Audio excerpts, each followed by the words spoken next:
નિરપેક્ષ એન્ટ્રોપી અને ઉષ્માગતિશાસ્ત્રના ત્રીજા નિયમની વાત કરીએ આપણે તો આંતરિક ઉર્જા એટલે તમે સમજો છો કોઈ પણ પદાર્થની આંતરિક ઉર્જા એટલે એમાં રહેલી એની પોતાની ઉર્જા, એની વ્યક્તિગત ઉર્જા કે જે બેઝિકલી એની ગતિજ ઉર્જા અને સ્થિતિજ ઉર્જાનો સરવાળો છે. સ્થિતિજ ઉર્જા કોને કહેવાય? તો આકર્ષણ અને અપાકર્ષણને કારણે જે એનામાં ઉર્જા છે, આકર્ષણ અને અપાકર્ષણને કારણે એની પાસે જે ઉર્જા છે એને એની સ્થિતિજ ઉર્જા કહેવાય. અને ગતિજ ઉર્જા એટલે શું? તો એની ગતિને કારણે ઉદ્ભવતી ઉર્જા. તો એમાં સ્થાનાંતરીય ઉર્જા હોઈ શકે, ભ્રમણ ઉર્જા હોઈ શકે, આંદોલન ઉર્જા હોઈ શકે. પદાર્થના અણુઓ સીધી લીટીમાં ગતિ કરે છે, ગમે તે દિશામાં ફરે છે, ભમરડાની જેમ પણ ફરે છે. પરિણામે અણુમાં તણાવ અને સંકોચન ઉત્પન્ન થાય છે. તો આ પ્રકારની જે ગતિ છે એને આપણે એની સ્થાનાંતરીય ગતિ અથવા તો ભ્રમણ ગતિ અથવા તો આંદોલન ગતિમાં વર્ગીકરણ કરી શકીએ છીએ. આ બધા પ્રકારની ગતિમાં એવું હોય કે જેમ તાપમાન વધે એમ એની ગતિ ઉર્જા વધે, એટલે અવ્યવસ્થા વધવાની, અને અવ્યવસ્થા વધી એટલે એની એન્ટ્રોપી વધવાની. તો બેઝિકલી એવું કહી શકીએ કે જેમ તાપમાન વધે એમ એની એન્ટ્રોપી વધે છે, અને જેમ તાપમાન ઘટે એમ એની એન્ટ્રોપી ઘટે છે. તો જેમ જેમ પદાર્થની એન્ટ્રોપી ઘટતી જાય, જેમ જેમ તાપમાન ઘટતું જાય એમ એની એન્ટ્રોપી પણ ઘટતી જાય.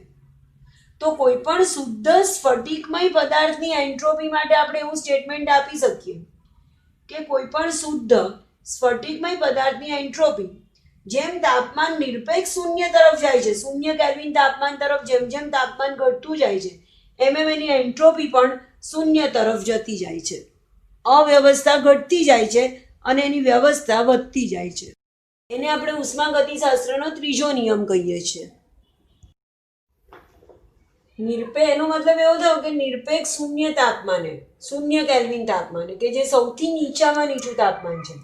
હવે ત્રીજો નિયમ શું કહે છે કે જેમ તાપમાન ઘટે એમ એન્ટ્રોપી ઘટે, અને 0 કેલ્વિન તાપમાને એન્ટ્રોપી 0 થઈ જાય.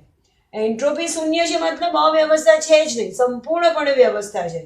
તો નિરપેક્ષ શૂન્ય તાપમાને સ્ફટિક સંપૂર્ણ વ્યવસ્થિત છે, એની ગોઠવણી એકદમ પરફેક્ટ છે. પણ આ જે ત્રીજો નિયમ અથવા તો આ જે સ્ટેટમેન્ટ છે એ ફક્ત શુદ્ધ સ્ફટિકમય પદાર્થને જ લાગુ પડે છે, શુદ્ધ સ્ફટિકમય ઘન પદાર્થને. અતિશીત પ્રવાહી એટલે ઠારેલું પ્રવાહી અથવા દ્રાવણ, એના માટે એવું પ્રાયોગિક રીતે પુરવાર કર્યું છે કે 0 કેલ્વિન તાપમાને એની એન્ટ્રોપીનું મૂલ્ય 0 નથી. એટલે આ જે સ્ટેટમેન્ટ છે ફક્ત અતિ શુદ્ધ સ્ફટિકમય ઘન પદાર્થ માટે જ સાચું છે. બાકી બધાની એન્ટ્રોપી 0 ના હોય, 0 કરતાં વધારે હોય. તો ત્રીજા નિયમનો ઉપયોગ કરીને આપણે જે શુદ્ધ પદાર્થો છે, શુદ્ધ સ્ફટિકમય ઘન પદાર્થો, એની એન્ટ્રોપીનું નિરપેક્ષ મૂલ્ય માપી શકીએ છીએ. જનરલી એન્ટ્રોપીનો તફાવત આપણે ડેલ્ટા એસ એટલે SF માઇનસ SI માપી શકીએ. અંતિમ અવસ્થાની એન્ટ્રોપીમાંથી શરૂઆતની એન્ટ્રોપી માઇનસ કરું એટલે આપણને ડેલ્ટા એસ મળે. અથવા તો તમે ડેલ્ટા એસ શોધવા માટે ડેલ્ટા એસ પ્રણાલી અને ડેલ્ટા એસ પર્યાવરણ, પ્રણાલી અને પર્યાવરણની એન્ટ્રોપીનો સરવાળો કરીને તમે એન્ટ્રોપી માપી શકો. પણ એનું જો નિરપેક્ષ મૂલ્ય, ખાલી એસ એટલે નિરપેક્ષ મૂલ્ય, તફાવત નહીં, એનું નિરપેક્ષ મૂલ્ય માપવું હોય તો ત્રીજો નિયમ એવું કહે છે, ત્રીજા નિયમનો ઉપયોગ કરી અને જે શુદ્ધ સ્ફટિકમય ઘન પદાર્થ છે એની એન્ટ્રોપીનું આપણે નિરપેક્ષ મૂલ્ય માપી શકીએ છીએ. એક ટોપિક છે આપણો ગિબ્સ ઉર્જા અને ફેરફાર અને સંતુલન. ગિબ્સ ઉર્જાનો ફેરફાર અને સંતુલન. હવે ગિબ્સ ઉર્જા એટલે ડેલ્ટા જી, ગિબ્સ મુક્ત ઉર્જા, કે જેને આપણે ડેલ્ટા જી સંજ્ઞા વડે બતાવીએ છીએ. તો એનો આપણને બે રીતે ખાસ ઉપયોગી થાય. એક તો ગિબ્સ મુક્ત ઉર્જાના ચિહ્ન પરથી પ્રક્રિયાની સ્વયંસ્ફૂર્ણા વિશે માહિતી મળે. આપણે શીખી ગયા કે જો ડેલ્ટા જીની વેલ્યુ નેગેટિવ હોય, <0, તો પ્રક્રિયા પુરોગામી દિશામાં સ્વયંસ્ફુરિત હોય. જો ડેલ્ટા જીની વેલ્યુ પોઝિટિવ છે, <0, તો પ્રક્રિયા પુરોગામી દિશામાં સ્વયંસ્ફુરિત ના હોય પણ પ્રતિગામી દિશામાં સ્વયંસ્ફુરિત હોય. અને જો પ્રક્રિયાનો ડેલ્ટા જી 0 છે તો પ્રણાલી સંતુલનમાં છે. તો પ્રક્રિયાની સ્વયંસ્ફૂર્ણા વિશે ડેલ્ટા જીના ચિહ્ન પરથી માહિતી મળે. અને બીજું આપણે એક સૂત્ર જો delta G is equal to delta H minus T delta S. એમાં મેં તમને કીધું હતું કે આ ડેલ્ટા જી શું છે, તો ડેલ્ટા જી એ ચોખ્ખી અથવા તો નેટ ઉર્જા છે કે જેનો કાર્ય કરવામાં ઉપયોગ કરી શકીએ છીએ. તો ઉપયોગી કાર્ય કે જે આપણે નિષ્કર્ષિત કરી શકીએ, ખરેખર આપણે જે કાર્ય કરી શકીએ છીએ એનું પ્રાકથન આ ડેલ્ટા જીના મૂલ્ય પરથી થાય. તો ડેલ્ટા જીનું ચિહ્ન પ્લસ માઇનસ કે ઝીરો અને ડેલ્ટા જીનું મૂલ્ય આપણને બે રીતે ફાયદાકારક છે. હવે આપણે પ્રતિવર્તી પ્રક્રિયાના મુક્ત ઉર્જા ફેરફારની ચર્ચા કરી છે. અત્યાર સુધી આપણે સંજ્ઞા ડેલ્ટા જીની સંજ્ઞા અને ડેલ્ટા એચના મૂલ્ય પરથી એ નક્કી કર્યું કે પુરોગામી દિશામાં પ્રક્રિયા આગળ વધશે કે પ્રતિગામી દિશામાં આગળ વધશે. પ્રક્રિયકનું નિપજમાં થતું રૂપાંતરણ એને પુરોગામી પ્રક્રિયા કહેવાય અને નિપજનું પ્રક્રિયકમાં થતું રૂપાંતરણ એને પ્રતિગામી પ્રક્રિયા કહેવાય. પણ જો કોઈક સંજોગોમાં પ્રક્રિયાનું નિપજ પ્રક્રિયકનું નિપજમાં અને નિપજનું પ્રક્રિયકમાં રૂપાંતરણ એક સાથે થતું હોય, પુરોગામી અને પ્રતિગામી પ્રક્રિયા બંને દિશામાં એક સાથે થતી હોય તો એને આપણે પ્રતિવર્તી પ્રક્રિયા કહીએ છીએ. પ્રક્રિયકમાંથી નિપજ બને એને પુરોગામી કહેવાય, નિપજમાંથી પ્રક્રિયક બને એને પ્રતિગામી કહેવાય અને બંને જો સાથે થતી હોય તો એને આપણે પ્રતિવર્તી પ્રક્રિયા કહીએ છીએ. તો અત્યારે આપણે પ્રતિવર્તી પ્રક્રિયા માટે ડેલ્ટા જીનો એના વિશે ચર્ચા કરવાની છે, મુક્ત ઉર્જાના ફેરફાર વિશે. આપણે એવું કીધું કે જે દિશામાં ડેલ્ટા જી નેગેટિવ હોય એ દિશામાં પ્રક્રિયા સ્વયંસ્ફુરિત હોય, એ દિશામાં પ્રક્રિયા થાય. હવે ધારો કે પુરોગામી દિશાનો ડેલ્ટા જી નેગેટિવ છે તો સ્વાભાવિક પ્રતિગામી દિશાનો ડેલ્ટા જી પોઝિટિવ હોય. એક દિશામાં જો ઉર્જામાં ઘટાડો થતો હોય તો એના કરતાં ઓપોઝિટ ડિરેક્શનમાં ઉર્જામાં વધારો જ થવાનો છે. તો બંને દિશામાં ડેલ્ટા જી નેગેટિવ હોય એવું તો શક્ય નથી. એવું કેવી રીતે પોસિબલ બને કે બંને પ્રક્રિયા એક સાથે થાય? જે દિશાનો ડેલ્ટા જી નેગેટિવ હોય એ દિશામાં પ્રક્રિયા થાય. જ્યારે પ્રતિવર્તી પ્રક્રિયા છે તો બંને દિશામાં થાય છે, પુરોગામી પણ અને પ્રતિગામી પણ. બંને દિશામાં ડેલ્ટા જી નેગેટિવ હોય એવું શક્ય નથી. તો જ્યારે પ્રક્રિયા પ્રતિવર્તી હોય એટલે પ્રક્રિયકનું જેટલા પ્રક્રિયકનું નિપજમાં રૂપાંતરણ થાય છે એટલી જ નિપજ વળી પાછી પ્રક્રિયકમાં રૂપાંતરિત થઈ જાય છે. એને સંતુલન સ્થપાયું કહેવાય કે જેના વિશે આના પછીના ચેપ્ટર આખું ચેપ્ટર જ સંતુલન પર છે, ડિટેલમાં શીખીશું આપણે. અત્યારે ખાલી એવું યાદ રાખો કે પ્રક્રિયકનું જેટલું પ્રમાણ નિપજમાં રૂપાંતરણ પામે છે, નિપજનું એટલું જ પ્રમાણ પ્રક્રિયકમાં રૂપાંતરણ પામે છે. એક સાથે પુરોગામી અને પ્રતિગામી પ્રક્રિયા થાય છે. તો ત્યારે એવું નથી સમજતા આપણે કે બંને દિશામાં ડેલ્ટા જી નેગેટિવ છે, એ તો પોસિબલ જ નથી. એવું ક્યારે બને કે જ્યારે સંતુલન સ્થપાયું હોય. અને એવું ક્યારે બને જ્યારે પ્રણાલીની મુક્ત ઉર્જા ન્યૂનતમ બને. મિનિમમ ઉર્જા છે પ્રણાલી પાસે, લઘુત્તમ અથવા તો ન્યૂનતમ ઉર્જા છે પ્રણાલી પાસે, મેક્સિમમ સ્થિરતા છે, મહત્તમ સ્થાયી સ્થિતિ છે એની, મિનિમમ ઉર્જા છે. ત્યારે એવું થાય કે હવે વધારે પ્રક્રિયક પણ નથી બનતો, હવે વધારે નિપજ પણ નથી બનતી, એ જગ્યાએ એ પ્રક્રિયા અટકી જતી હોય એવું લાગે છે. તો એને આપણે એનું ગતિશીલ સંતુલન સ્થપાયું એવું કહીશું. આ સંતુલન વિશે આપણે નેક્સ્ટ ચેપ્ટરમાં ડિટેલમાં શીખીશું. અને એ પ્રક્રિયાનો ડેલ્ટા જી કેવો આવે? 0. જો ડેલ્ટા જી નેગેટિવ છે તો પ્રક્રિયા પુરોગામી દિશામાં આપમેળે, જો ડેલ્ટા જી પોઝિટિવ છે તો પ્રક્રિયા પ્રતિગામી દિશામાં આપમેળે, અને જો ડેલ્ટા જી 0 છે તો પ્રણાલીમાં ગતિશીલ સંતુલન સ્થપાયું છે એવું આપણે નક્કી કરી શકીએ. હવે જો પ્રક્રિયક અને નિપજ બંને આપણી પાસે પ્રમાણિત અવસ્થામાં છે તો પ્રમાણિત મુક્ત ઉર્જા ડેલ્ટા જી આર નોટ અને સંતુલન અચળાંક કે, સંતુલન અચળાંક વિશે પણ આપણે 7મા ચેપ્ટરમાં શીખીશું. તો એ બે વચ્ચેનો સંબંધ છે પ્રમાણિત મુક્ત ઉર્જા ફેરફાર delta G R naught is equal to minus RT ln K. આપણે 7મા ચેપ્ટરમાં ડિટેલમાં શીખીશું.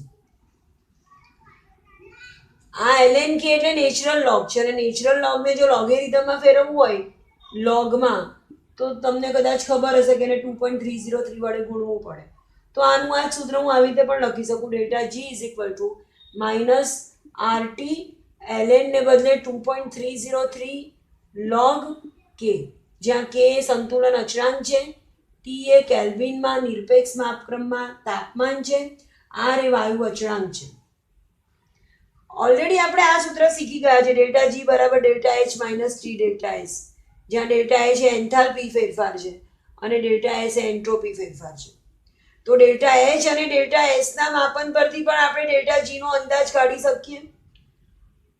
અને નિયત તાપમાને પ્રાયોગિક રીતે જો આપણે કે ની વેલ્યુ શોધી શકીએ સંતુલન અચળાંકની, તો પણ આપણે ડેલ્ટા જી નું મૂલ્ય શોધી શકીએ. અને આ જે છે ડેલ્ટા જી અને ડેલ્ટા એસ ના માપન પરથી ડેલ્ટા જી નો અંદાજ કાઢી શકીએ. આપણે લાસ્ટ લેક્ચરમાં જોયું કે જો ડેલ્ટા એચ અને ડેલ્ટા એસ બંને પોઝિટિવ હોય તો ડેલ્ટા જી કેવું આવે, કે બંને સપોઝ નેગેટિવ છે તો ડેલ્ટા જી કેવો આવે, અને એક પોઝિટિવ એક નેગેટિવ એક પોઝિટિવ, આ ચાર પરિસ્થિતિ આપણે લાસ્ટ લેક્ચરમાં જોઈ. તો ડેલ્ટા જી ની વેલ્યુ ઊંચા તાપમાને અને નીચા તાપમાને કેવી રીતે બદલાતી હોય એના વિશે આપણે ચર્ચા કરી. હવે એક વસ્તુ યાદ રાખો છો તમે, આના પરથી આ બધા પરથી એક નિષ્કર્ષ એવો આવ્યો કે જે પ્રક્રિયા સ્વયંસ્ફુરિત છે, આપમેળે થતી પ્રક્રિયા, એના માટે એન્થાલ્પી ફેરફાર નેગેટિવ હોવો જરૂરી છે. આ દર વખતે સાચું હોય પણ ખરું કે ને, કોઈક વખત આ નથી પણ સાચું હોતું. પણ ડેલ્ટા જી જેનો નેગેટિવ હોય અથવા તો જે પ્રક્રિયા ઉષ્માક્ષેપક છે મોટે ભાગે પુરોગામી દિશામાં આપમેળે થતી હોય, અથવા તો જે પ્રક્રિયાનો ડેલ્ટા જી નેગેટિવ છે અથવા તો લેસ ધેન 0 છે, મુક્ત ઉર્જાનો ફેરફાર નેગેટિવ છે, એ પ્રક્રિયા પુરોગામી દિશામાં થતી હોય. જે પ્રક્રિયાનો ડેલ્ટા એસ પોઝિટિવ છે, ગ્રેટર ધેન 0 છે, એ પ્રક્રિયા પુરોગામી દિશામાં આપમેળે થાય. અને આ બધાના નિષ્કર્ષ પરથી જે પ્રક્રિયાનો કે ગ્રેટર ધેન 1 છે, સંતુલન અચળાંક કે નું મૂલ્ય જો ગ્રેટર ધેન 1 છે, તો એ પ્રક્રિયા પુરોગામી દિશામાં આપમેળે થાય.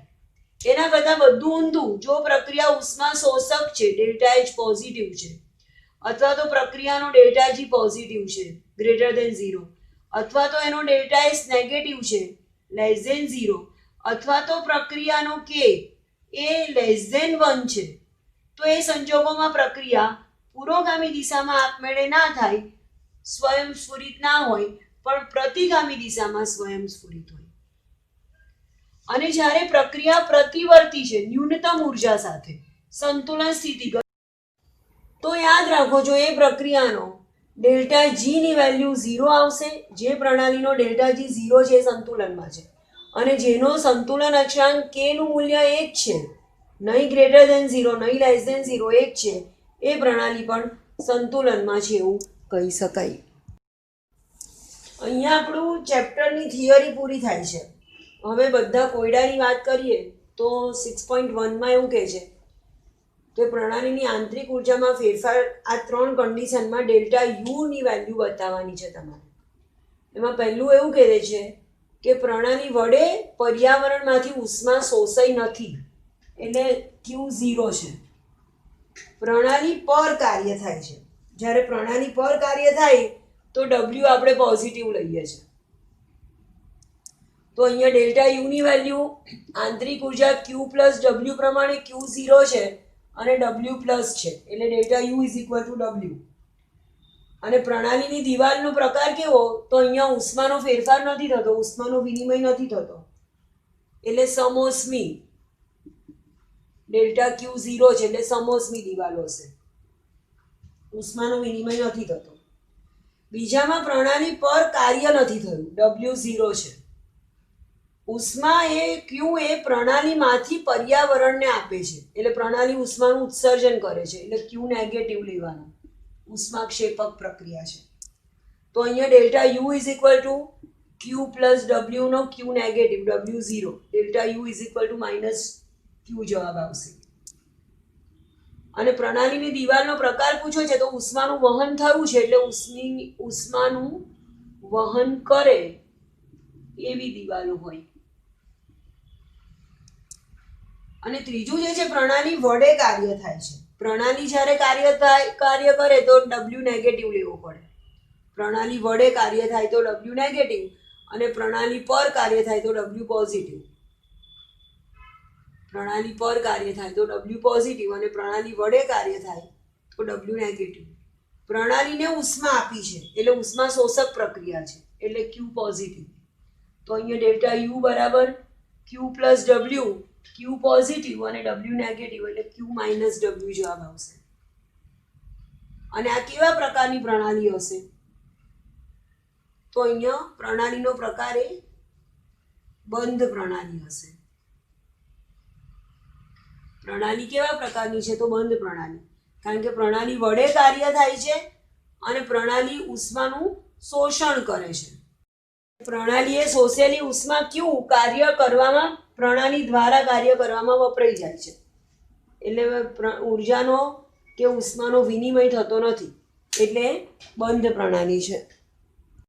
કોયડો 6.2માં એવું કહે છે કે 25 ડિગ્રી સેલ્સિયસ તાપમાને 2 લિટર આદર્શ વાયુ, શરૂઆતનું કદ એનું 2 લિટર, એક વાતાવરણ દબાણે એટલે જ્યાં જે પાત્રમાં વાયુ ભર્યો છે આદર્શ વાયુ એ પાત્રનું દબાણ 1 વાતાવરણ છે અને વાયુનું કદ 2 લિટર છે.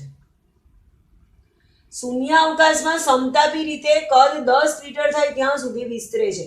એટલે હવે જ્યારે એનું વિસ્તરણ થાય છે તો જે બહારનું દબાણ છે P0 છે, શૂન્યાવકાશ. અને શૂન્યાવકાશમાં વિસ્તરણ થાય તો થયેલું કાર્ય W એટલે P ડેલ્ટા V માં આ P હંમેશા આપણે છેલ્લો લેવાનો.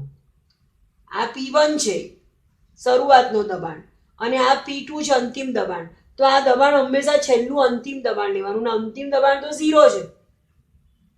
તો શૂન્યાવકાશમાં દબાણ P0 થાય તો થયેલું કાર્ય W P ડેલ્ટા V માં P તો 0 છે તો કોઈ કાર્ય થતું નથી. અને આદર્શ વાયુ છે અહીંયા Q is equal to minus W, W 0 છે તો Q પણ 0 આવશે. એટલે ઉષ્માનું પણ કેટલી ઉષ્મા શોષાશે તો કોઈ ઉષ્માનું શોષણ નહીં થાય અને કોઈ કાર્ય પણ નહીં થાય. એવી રીતે જવાબ લખીશું.